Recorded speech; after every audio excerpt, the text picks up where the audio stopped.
The pace picked up at the Capitol ahead of another major legislative deadline.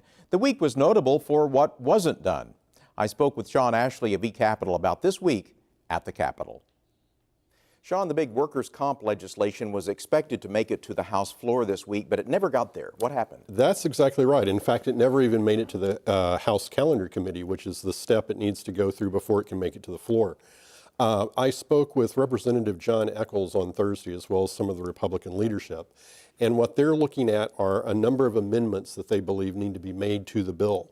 So they wanted to have those crafted before it goes through the Calendar Committee. Once it goes through the Calendar Committee, a 24-hour window opens for filing those amendments. So they wanted to have their ducks in a row. It'll be sometime early next week, probably on Monday, when we see exactly what those amendments are and what direction that bill's heading now. The Senate still has not voted on a tax cut bill. That's exactly right.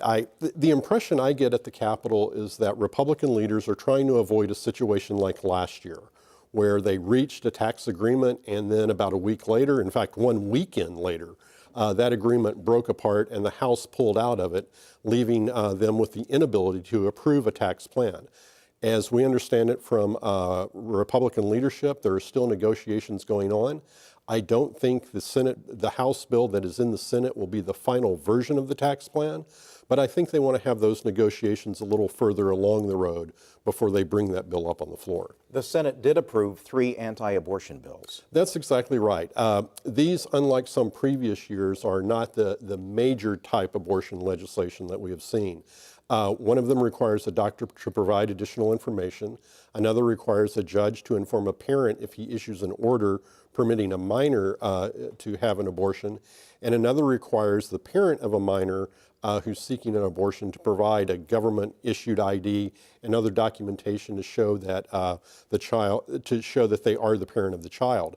All of this is designed, the sponsors say, to help tighten up the existing laws, which require a large amount of information related to an abortion to be recorded and reported to the Department of Health. And as Senator Kyle Loveless pointed out, the ultimate goal is to simply make sure that doctors are abiding by the existing laws. There was some heated debate over tax incentives for movie producers. Tell us about that. That's exactly right. We already have these tax incentives on the books. What they provide for is that if a movie production company spends certain amounts of money, they can receive certain refunds. However, these are sunsetted provisions. They would go away unless the legislature renews them. The arguments against the bills came from a number of different directions.